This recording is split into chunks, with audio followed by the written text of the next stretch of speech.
Hello, Mr. Christian Harbulot. You are the director of the French School of Economic Warfare, also known as l'École de guerre économique in Paris. You recently published the report JATAC, which reviews renewable energies, the role of nuclear energy, and Germany's positioning on the subject within the European Union. What is the reason for the publication of this report? The School of Economic Warfare published JATAC, which is, as I should remind, a student's work that we decided to publish and make public, because it has been far too long since Germany has been putting its own vision forward regarding nuclear energy at the European level, hiding many things linked to its contradictions, and is also destabilizing French policies and weakening France. We therefore estimated that it is more than time to present a new reading grid. I am not convinced that other academic circles and universities have such ambitions. This is what makes the originality of the report. It was made by young people. This is very, very important. The report looks to the future. And of course, the aim is to trigger a sense of emergency on this matter. You stressed the importance of this report. What do you mean by utmost emergency on the short to mid-term level?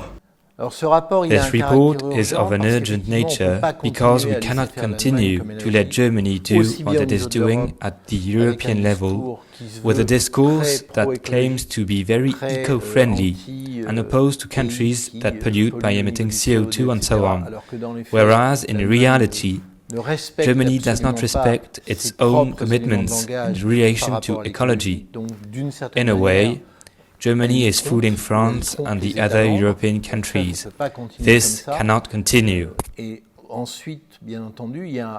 Then, of course, there is the other emergency, which is linked to the discussions underway at a European level, precisely associated with the orientation of energy policies and to all the money that is going to be invested in this field. And, strangely enough, the discussions are focused on certain energies which are more or less reliable when it comes to producing electricity and avoiding blackouts, etc. And there are no discussions about other forms of energies, such as nuclear power in particular, which is considered to be completely aberrant and incompatible, and a threat to the functioning of Europe. You chose to use Bismarck for the cover of this report. Was this just a provocation to make people react to the subject? No, when you look at the history of Bismarck, his great talent was to play with the contradictions of other countries, such as France at the time. And he was very successful in presenting Germany as a non-warmongering country, able to guarantee peace throughout Europe. And it worked very well for a while. What I want is for us to avoid doing the same mistake with the current Germany, whether it is led by Mrs. Merkel or her successor. That is to say, Germany is presented as the hero of the ecological transition, as the hero of renewable energies, and we forget. And this is the problem, that it is absolutely not the case. Germany is creating Europe's dependency on Russian gas through a bilateral treaty which does not respect at all the vision of the union between the countries of the European Union for a unified energy policy. If this isn't respected, I don't see what Europe is for. In regard to the energy balance, it is known that Germany is not good at all. Germany has abolished nuclear power, but has fallen back on coal. This course should be followed by actions, and not the opposite. Sur le plan du bilan énergétique de l'Allemagne, on sait qu'il n'est pas bon du tout. On sait que l'Allemagne a supprimé le nucléaire, mais pour se replier sur le charbon, et qu'il faut avoir un discours en rapport avec ses actes et non l'inverse. On peut littéralement parler de superfuge en l'occurrence par rapport à ce qu'ils présentent et leur position. This report has been sent to both journalists and among members of the parliament. What are your expectations and what are you hoping to achieve from it? For a start, we are trying to eliminate the silence surrounding this matter. French politicians are locked into a kind of subliminal image of the French and German couple, but actually this is a divorce. So it is time to set the record straight. We cannot pretend not to see the German game. We cannot pretend not to see its ambiguity and what it is costing us and what it entails for our own management of the French economy and its energy components. It is not possible to continue looking down without facing the truth. De l'économie française et notamment de son volet énergétique. C'est pas possible de continuer à baisser les yeux et à ne pas regarder la vérité en face. According to you, Mr. Harbulot, if we don't change the course, that politicians don't react and that there is no involvement from citizens, which is the initial goal of this report by raising awareness, what will happen in 10 years' time?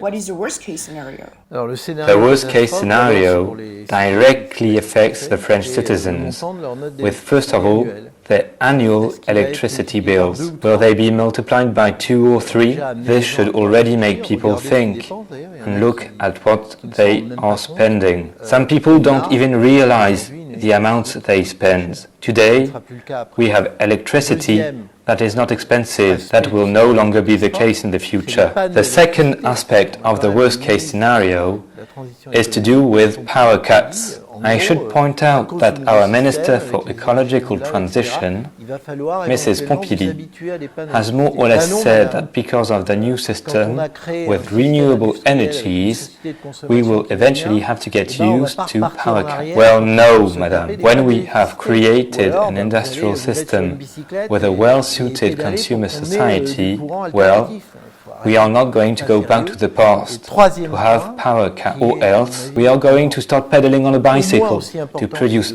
alternating current. It's time to stop. It's not serious. The third point, which is at least as important as the first two, is the risk of blackout. We already had a preview once in Europe of a blackout that could have caused a lot of problems. Fortunately, thanks to French nuclear power, we were able to rebalance the entire network and avoid the worst. We already have examples of blackouts, like when it happened in a country like the United States, which is a deregulated country with a certain form of anarchy in its functioning, as we recently witnessed in Texas and also previously in California, with quite serious problems. We are not prepared for a blackout, and we don't necessarily want to experience it. So that's what we have to expect, and that's not very good news. We are talking about the topic of nuclear power, whether it is at a European or French level. What can you say about the game played by various environmentalist movements that aim to discredit this energy, even if it means not relying on facts? I noticed that the only claim of the ecologist, as a comedian of France Inter said, is that nuclear power is not safe. In that case, we stop everything. First of all, we will stop the French nuclear arsenal used for deterrence. If we have planes carrying nuclear missiles, then they must not fly anymore, because everyone is too scared. But in this case, we can make a list of all the things which scare us. So for me, this is not an acceptable claim, especially when we look at the balance sheet of nuclear power since its creation. Secondly, this is the problem of the ecologist. When we start to see the incoherence of the reasoning, I want the energy mix.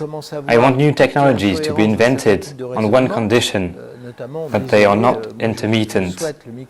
The matter of energy is not a joke or a show. Don't mix everything up. When we see the level of wind energy, with all the problems of corruption, the aspects of mafia economies, the health problems that appear, and what is also happening at the level of territories with a visual impact. There is a problem. There is a problem. I think we are beginning to realize that. It's getting interesting. The self-congratulatory, self-proclaiming rhetoric is really the hallmark of the ecological world, which was hoping to be the dominant opinion.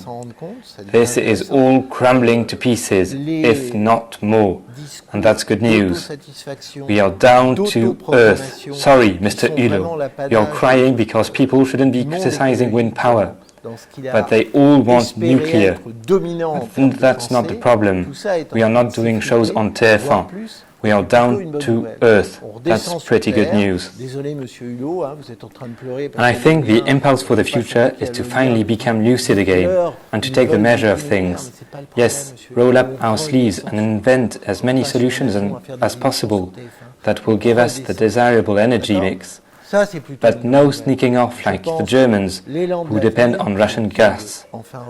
We shouldn't be pretending to be eco-friendly by praying that we have the best way of reducing CO2 when it's not true, and instead try to reduce coal and try to reduce all these things. Be clear-headed. That's the message for the future. En priant comme quoi nous sommes les meilleurs sur la réduction du CO2, alors que c'est faux, et essayer de réduire le charbon, essayer de réduire toutes ces choses-là. Être lucide. Ça, c'est le message d'avenir. Monsieur Harbulot, merci beaucoup pour la question.